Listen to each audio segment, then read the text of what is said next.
Kia ora and welcome to the Silly Kiwi Millennial podcast. It's your boy, Scotty Mills, currently in Aotearoa. And every couple of weeks I have a little chinwag to the homie, little Os, Big Cons, who is currently in the Netherlands, where I was going to ask you, I was like setting this up in my mind about just testing the waters, like what's it like with the Football World Cup in the Netherlands and so on and so forth. And then I realised that the Netherlands, like Chile, didn't make it to the World Cup. So interested to see if there's any like World Cup sort of vibes in the Netherlands, or they just don't give a fuck. Oh man, it's been a minute. The World Cup, yeah, there's still a fever. I think just all in Europe. Like, even if your country doesn't make it, you're still excited. There's a lot of English expats here, so they're bringing the racket and just being typical English supporters, I guess. Very proud, still in it. Look, the chances are looking better for them every day, which is quite surprising. But no, there's really an atmosphere. There's a lot of bars showing stuff. The little, I guess like a viewing, like in public places with a projector up and stuff, and one of the big food halls around here. And so there's definitely a vibe going about. I mean, I don't usually watch soccer, but during the World Cup, there's such a good buzz around there. It's exciting, even as a person who doesn't watch it during the year. I'm still pretty excited to catch a game and, can sit through the whole 90 or 120 minutes, The full 90. So that's good. There's I think that's what New Zealand lacks, obviously, when there's no, other than pretty much we had the Rugby World Cup, maybe the silly America's Cup, but I can imagine just with the hospitality set up in a country like the Netherlands and those European countries, there would just be it would be hard to ignore the energy, hard to ignore the vibe and the buzz of the Football World Cup in that kind of situation. Yeah, definitely, man. And especially because Amsterdam's so international. There's so many little microcosms of different countries here. I mean, you'll see a Mexican flag, a Colombian flag, German ones come around. Everyone's real proud and passionate, and it's a big opportunity, I guess, for these countries, people living as expats in another country, to demonstrate some pride that they have in, although they're living here, they're still proud of where they come from, which is pretty cool. Pretty cool indeed, much like the Samoans and Tongans that live in Auckland, live in Aotearoa, and then when there's a league game on, it's just full hundies. They don't have no chill. Which I guess is like when us Kiwis are overseas as well. So you don't realise that until you go overseas, and as soon as you leave New Zealand, you're full of just this incredible pride for New Zealand. But then when you're in New Zealand, it just doesn't feel the same, and all these other people in New Zealand who have different cultural backgrounds, their pride and their their pride in their country is so tangible, and it takes you to go leave New Zealand to kind of tap into that energy. Yeah, man, that's totally how I feel about it. I'm a proud New Zealander, but growing up in Auckland in New Zealand, I always felt the need to identify as, I'm a Samoan, but, New Zealand born kind of thing. And then now that I've left New Zealand, it's easier, and I'm just as proud to say I'm Samoan. I mean, I'm a New Zealander, And yeah, it's a weird thing how you need that time away just to appreciate the country that we do live in and all the good things that we grew up with back home and are still there now, that you take for granted while you're at home. And it's funny how just going away, although not a lot has changed back home, there's been a change in me, and I've just got this immense pride whenever something good about New Zealand comes up in the news, or someone asks me about where I'm from, what's it like there. I get quite passionate about it, man. And I can confirm, sources say, myself, I can definitely confirm absolutely nothing has changed in New Zealand. The coming back to New Zealand has been like just like stepping into the old ways of before I left, and just coming back into pretty much the same setup. Like everything is just exactly the same people, same situation, same like look to it. I was only away for 9 months, but it was just coming back. I'm always amazed because for me, whenever I leave New Zealand, I feel like I go through such change myself. And whenever I come back to New Zealand, I always come back like, for me, it's like a level up. Like I always come back. I go overseas, I level up a wee bit, like I go Super Saiyan, and then I come back, and everyone else is just like regular Saiyan, and it's kind of like I'm not like more powerful, but I feel like I've gone through an immense change myself, and then I come back and everything's just like the same old. So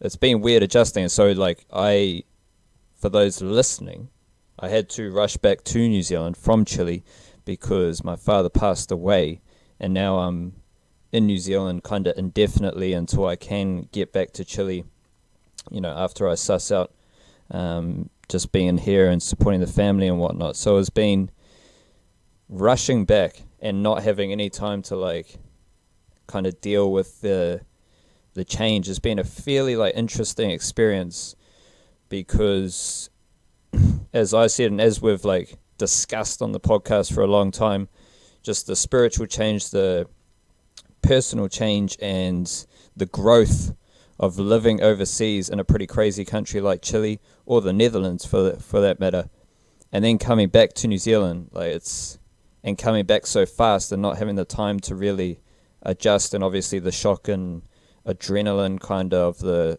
situation.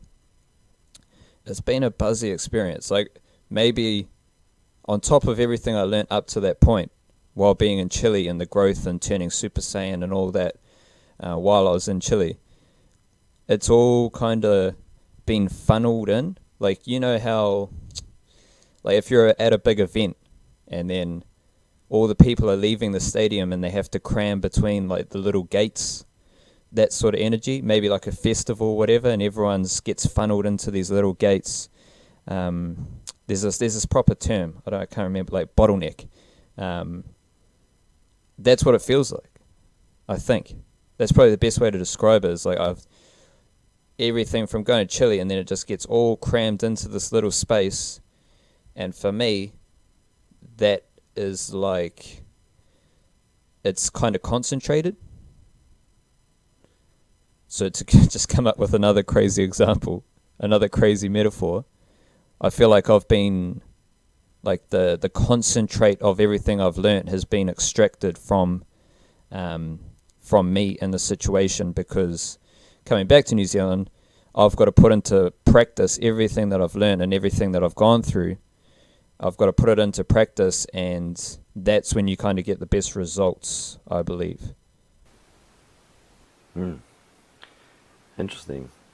Yeah, the situation for me hasn't really changed. I'm still living in Amsterdam, still waiting to see if we can stay longer with our visa and stuff. And I get what you're saying about the change and what has happened over the course of 9 months for you, and it all just come to the forefront in a matter of days, in a few hours, and it all just, came to the forefront, and you had to put everything you've been training for, like, without knowing, but, gathering knowledge and experience and leveling up. It all came to, fruition, and a chance for you to display all that.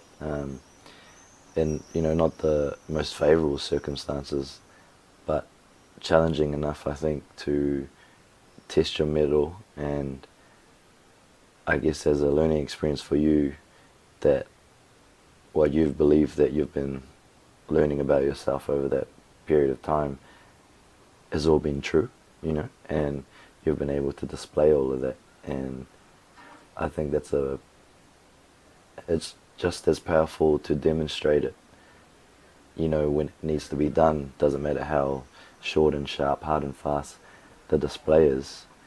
That's just as vital to all the preparation that you've done before it. And I think it's kind of, they're two sides of the same coin. One comes with the other, and equally important to progressing and forward and leveling up again. So now I guess for you, it's more time to display those experiences, you know, recharge again, and then go back out into the bush and train your Pokemon up and level them up so they can evolve. That's a beautiful way of putting it. Well done. Well done indeed. And it's like, for me, it feels like, now reflecting on it, it feels like a completely natural process. Like, you go through the 9 months of being overseas, and like at the time we were talking, and it kind of felt like everything that I was learning, that we were learning, was helping us deal with the situation we were in. Like, whether it was me dealing with kind of my ego and working through that in the context of like coaching hockey, and you dealing with the uncertainty of kind of every day and the uncertainty of where you're going to live and sorting out your life pretty much. Like, we were putting into practice what we had learned in the current moment. And so it kind of felt like that was the process. Whereas now, reflecting on it, like, hopefully you don't have to go through the kind of like just the instant shock of the other bit of the process, but the like going through that and then having a moment where everything changes in an instant, and you have to, it's like being called up off the bench in a sports game. Like, the 9 months was the training. It was the training, the preparation, making sure that you're ready for when the coach calls your name, and being able to contribute and just do your job for the team. And then when the coach called your name, when the coach called my name, in this instance, having to go back to New Zealand and not just deal with the situation of going back to New Zealand, but having to deal with like adjusting back to New Zealand life and all of that stuff, and like kind of sussing out where I'm at in my life because everything had changed. It was like, I'm ready because I've done all the work. I'm ready to, you know, score a couple of points and do my job and whatever it is. And that's what it felt like. It felt like the universe was like calling on me. Now's your moment to get onto the court, get onto the field and contribute and put into practice all your preparation that you'd done up to that point. And that just feels like a natural progression, a natural process. And now I feel kind of even more ready than I've ever felt to step into like just a greater abundance, like a manifestation stage of the process where I can actually do stuff that I really want to do and do it how I want to do it.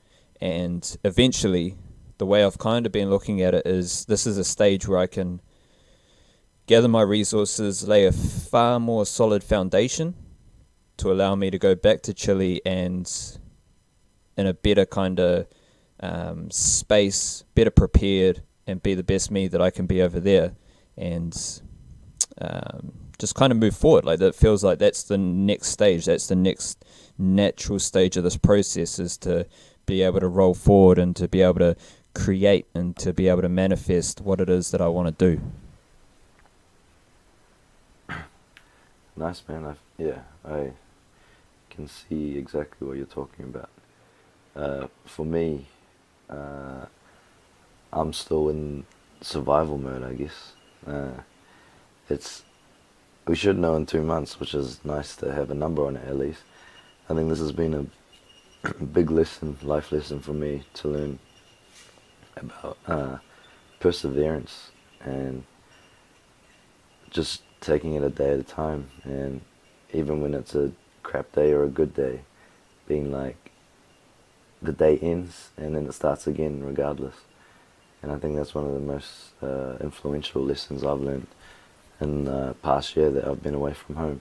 There were countless times where myself and my partner have thought about maybe, this is just too hard. That's not the right time. Maybe we should go back. Maybe, we spent too much money.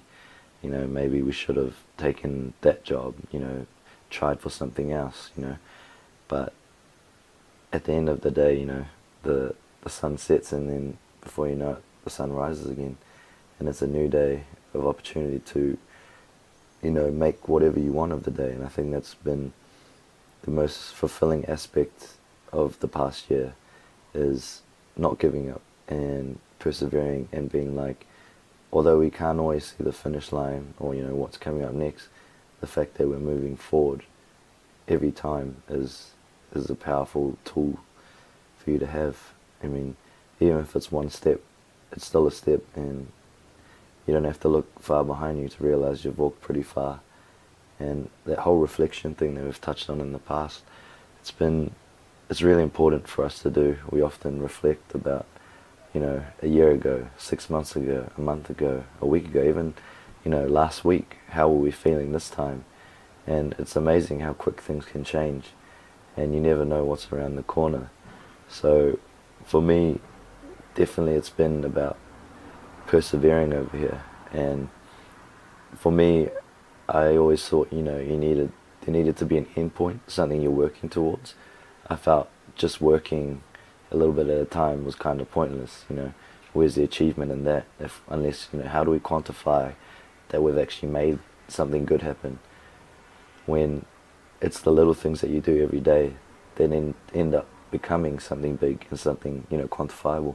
There doesn't need to be a pinpoint accurate, depictor of whether you've succeeded or not. If you made it to the end of the day and you're alive, it's it's a success, it's a win. And just believing in that mantra every day is helping us get through and go through experiences which we don't always enjoy, but we learn from every time. And that's been a big part of the last year, and I think what I've taken on board and what will push us through to the next point when we get that decision next month, end of next month. And I feel whatever happens after that, we're ready for as well. The idea of not knowing kind of what the finish line is real interesting as well, because you kind of want to know, to be able to manifest what you want to do. You hear a lot about visualizing, or just having an idea of where you want to end up and how you want it to look like, and being able to feel it kind of within yourself, within your mind, and then step into it. Whatever you meditate on or whatever you envision, you can create, because you've already started the process in your mind. But there's also a nuance to that. It's a subtle difference between knowing in a macro, in a big wider context, where you want to be, or kind of what you want to do in your life and how you want to do it, and then not knowing where your current situation, your current path is going to lead you. Because I feel exactly the same. I don't, I know at some stage soon, within the next 18 months, I want to go back to Chile, but I don't know where this path is going.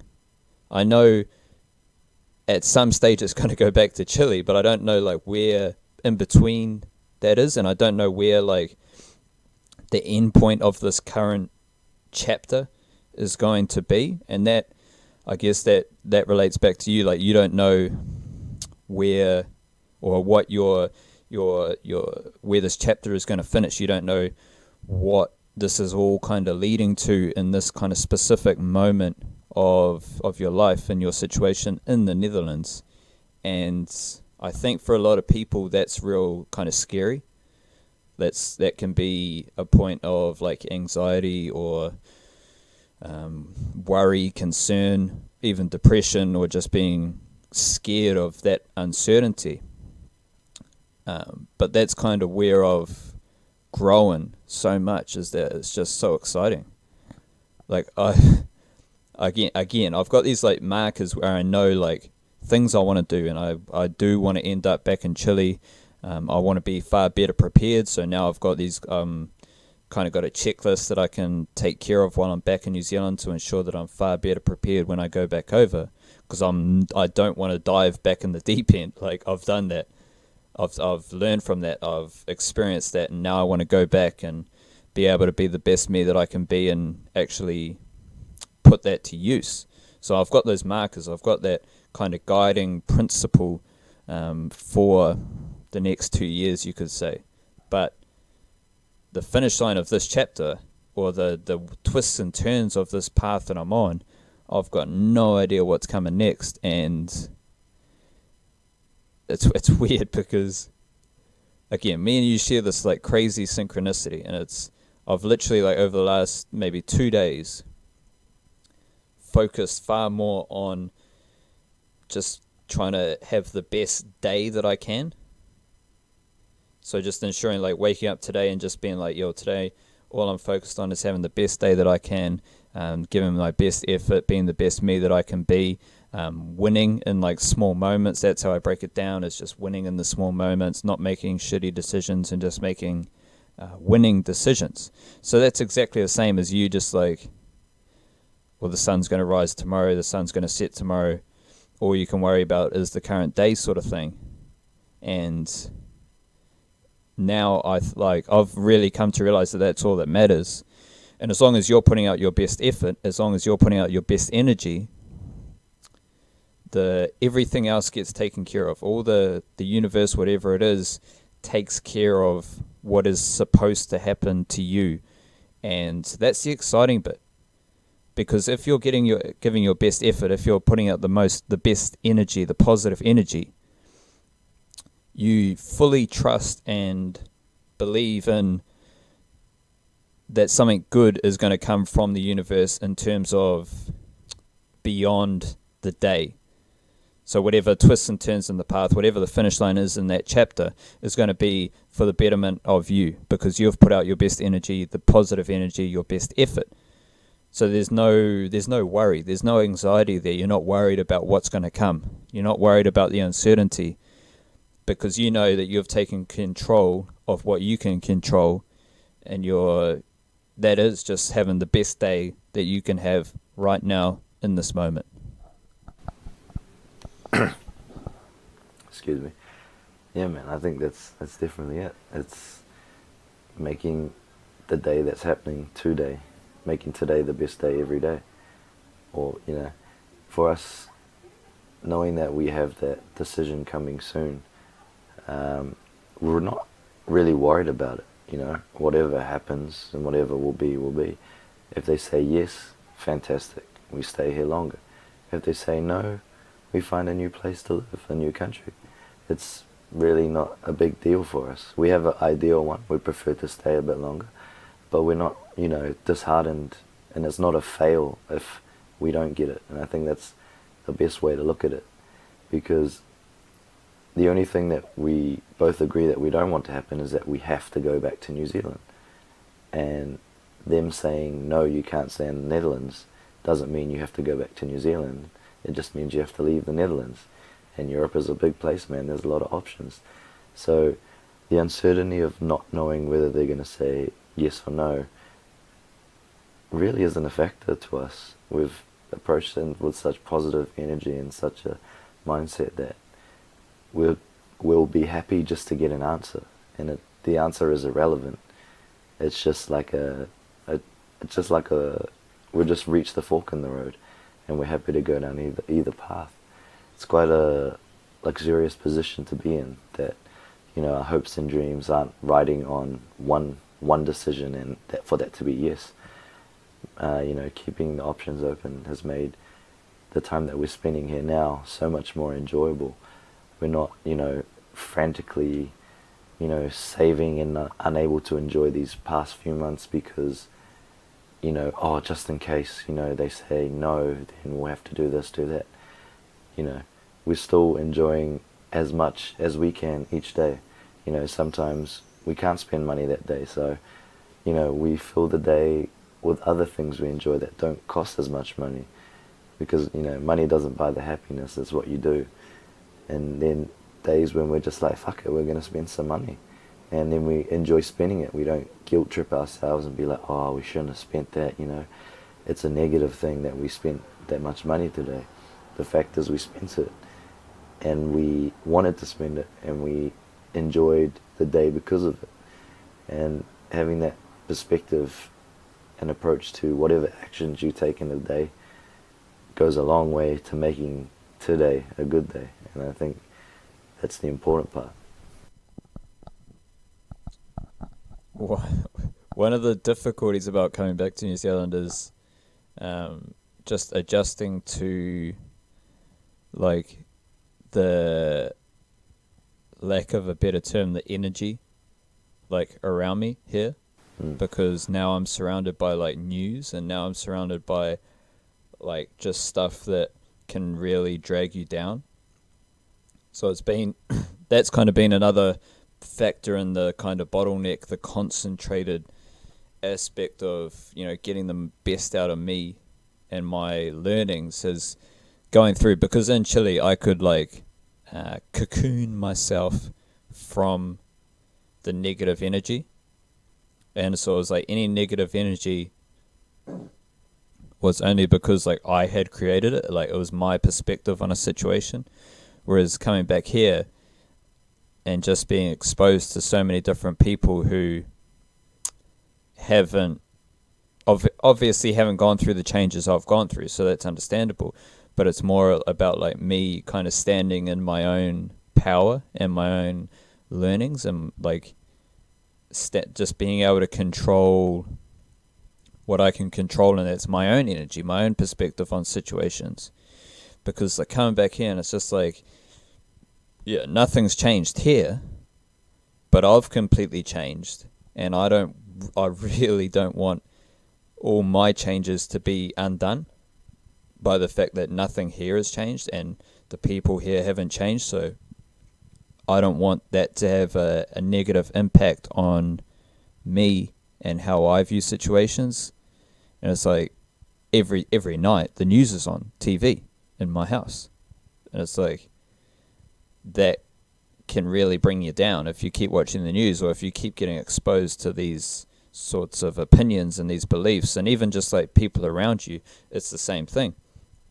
So that's where kind of the part of the bottleneck, the concentrations come, because I've been put in a situation where I really have to concentrate on kind of myself and how I view things based on what I've learnt, and put into practice that in terms of holding on to that and not letting the people around me or the situations around me impact that or influence that. So that's kind of where the adjustment and dealing with the change has been difficult, because I find the change in circumstance quite easy. Like I've learnt to like go with the flow, as you've been talking about, and just kind of whatever's meant to be is meant to be, and all that sort of stuff. But the change in terms of being taken, I guess it's being taken out of my comfort zone again, because in Chile I was in a comfort zone that I had built for myself, and then being taken out of that and placed in another place where I have to adapt what I've gone through into this new situation. And that's been a really weird experience in terms of coming back to New Zealand. Nothing's changed here, but I've changed a whole lot. So how do I then adapt to that change? Yeah, man, we're kind of lucky that we're still here, man. Like the types of people that we come across over here, majority of the time, any expats or just people traveling, especially from New Zealand, the ones that make it here have such a similar mindset of change and growth and experience, as opposed to the ones who are still stuck at home in NZ for whatever reason. And I guess that sort of, when I was just at a festival on the weekend and with some friends from NZ, and seeing them over here, they just loved it, and then just, you know, the energy sort of just bounced back and forth, and they had a really great time, and they're really contemplating, you know, maybe this I should be here. I've enjoyed it, and it just seems like so much more for me to learn and experience being away from home in a completely different country, and it's exciting and exhilarating for them rather than unnerving and makes sorry, and making them feel anxious about it. It's more excitement, and so I guess we're lucky in the sense that we haven't had to go back home just yet and be amongst people with a different type of energy than what we're trying to promote right now within ourselves and with the people that we are close with over here. I think it definitely helps, staying away from New Zealand for us as long as we can. Like, we'll know when the right time is to go home, but for now, we're still trying to improve ourselves, grow, experience more, learn more, take on more knowledge and more things. And when we feel like we've made, the best version we can make, by living overseas, and that we can hold on to that when we go back to New Zealand, I think that's the time that we'll know that it's time to go back to New Zealand, when we can keep what we've experienced and accrued overseas and take that energy back home and try and share it with others and influence them, and let us be the influencers rather than be influenced from the people who stayed at home and were unwilling to change, or I think that's the signal for us to go home is when we're sure of ourselves and our energy, and we want to share that with everyone back home. That is kind of how I've viewed having to come back to New Zealand, like right now, because I kind of got yanked back to New Zealand. Like, it was by no doing of my own, and when you get like taken in such circumstance, it instantly feels like you are being called to be in New Zealand. Like, at that moment, like, I can't feel any other way based on just like being yanked back to New Zealand. Like, I can't feel any other way than this is exactly where I'm supposed to be right now. Like, this is where I have to be to do the work, whatever work I have to do. Like, it's such a kind of extreme circumstance that it just feels like everything to me already feels kind of in that spiritual universal energy kind of realm, whereas the extremity of this like circumstance, not sure if extremity is the right word, but the circumstance, like, it just amplified it to like a neck level. Like, this is exactly where you're supposed to be. You're supposed to be in New Zealand right now. You're supposed to be able to really figure out what it is that you want to do. And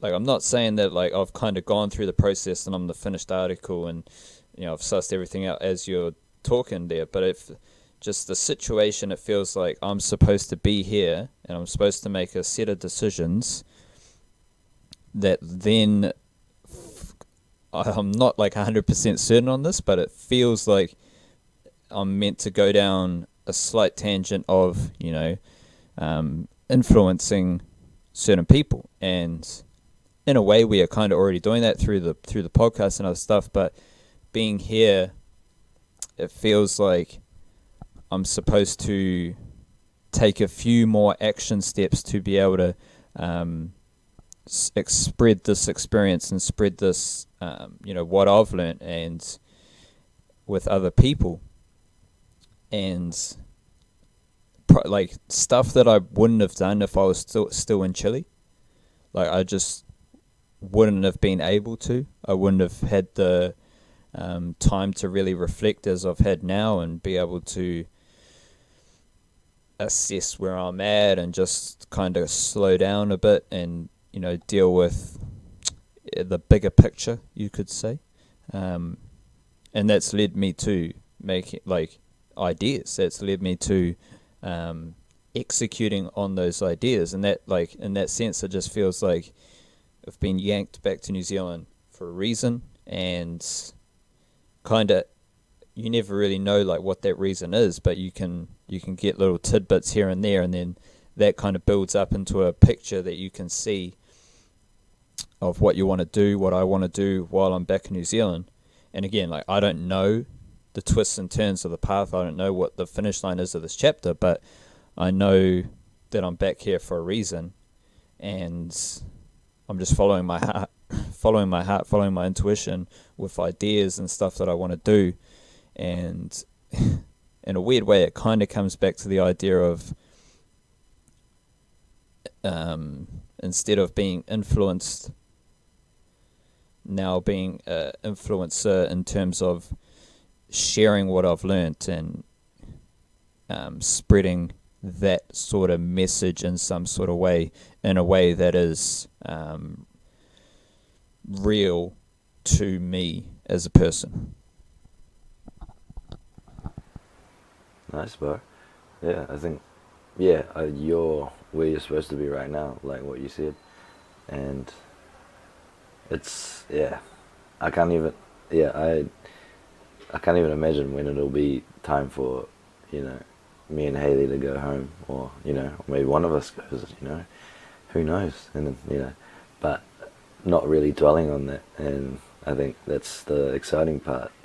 I mean, there were stages in the past year where at different times we were homesick and like, oh, maybe it'll just be easier if I go home. And or even when we, couldn't work for a while, and then we're just like, I was like to myself, or in my head for a while, and I was like, maybe I should just go home and work, and just, just send some money back and save up.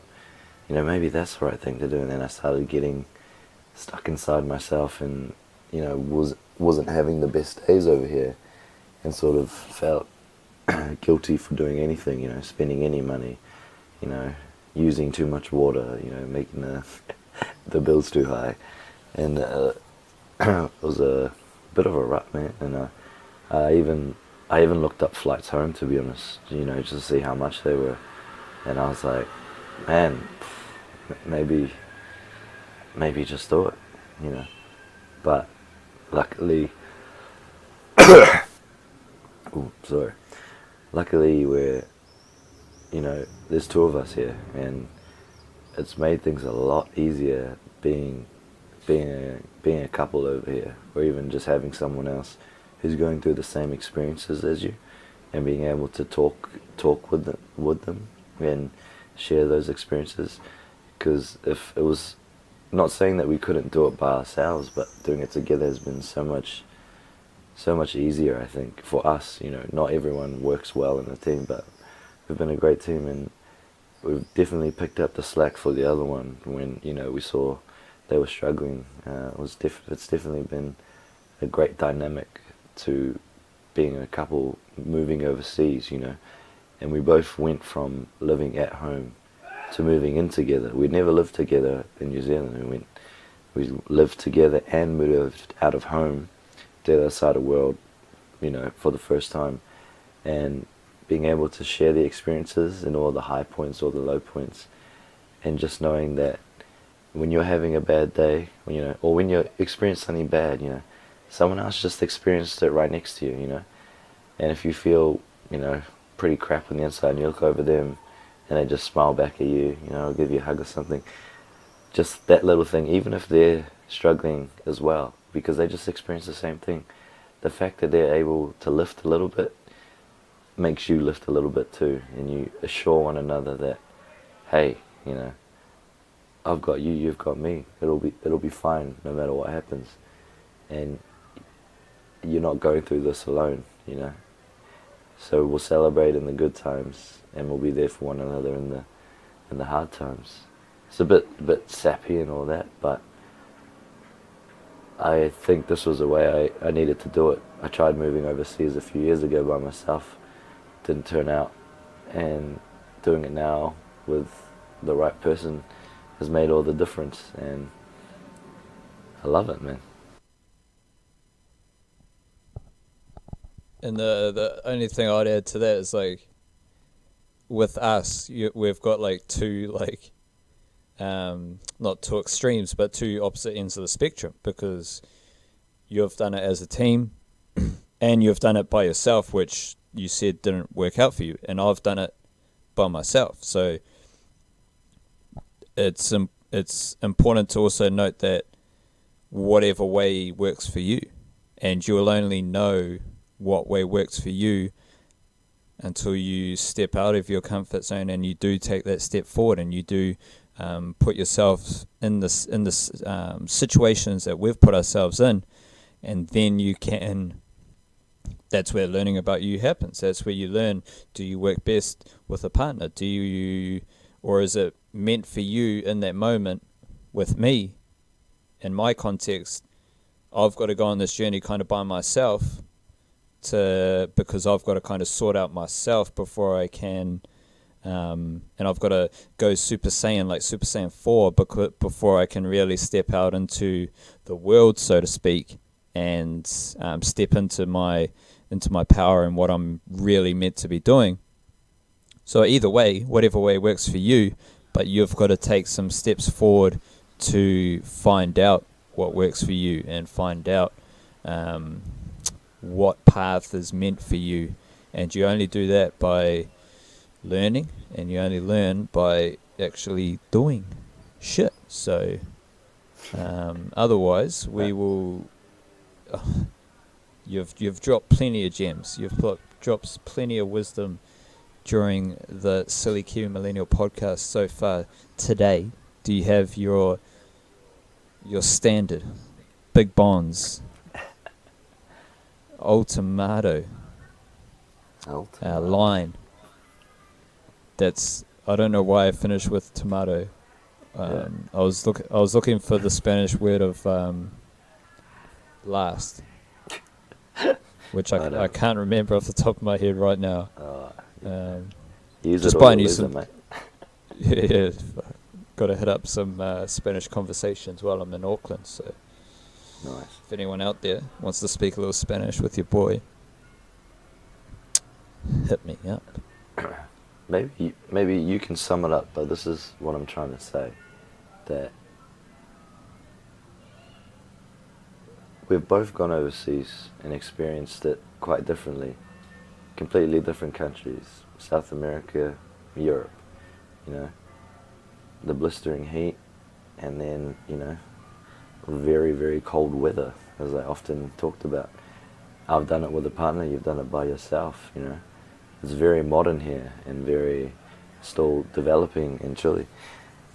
And what I'm trying to say is that although there are a lot of differences between our different situations, we've shared so much in common despite all of that. And that's been, I guess, the strengthening of our bond, as mates, is although it's been different situations, we've gone through the same thing, and that's what's unified our experiences. Although in different places at different times and sort of different scenarios, it's still been that synchronicity you talk about. So although it's our differences that are highlighted, it's really our similarities in those differences that have brought us together. Mate, that's fantastic. There's absolutely nothing to add to that. You've done a sublime job there. Beautiful. How would you that's quite romantic for us. Yeah, it is. How would you then extrapolate that out into an insight for other people?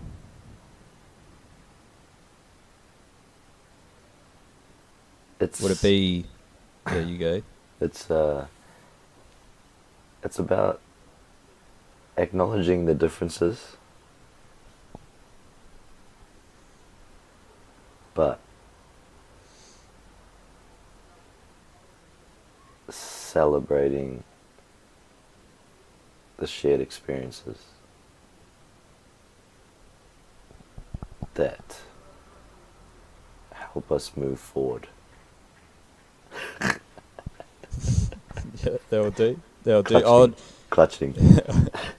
I would interpret it like because you meet so many people around the world when you're traveling as well, and like obviously we've got me and you are in super different like situations, circumstances, places, whatever it is. But then you also meet a lot of people traveling who are in like by nature and come from or are in very different circumstances to you as well. But then you also realize that their problems, their the joys they find in life, and just the human elements are the same.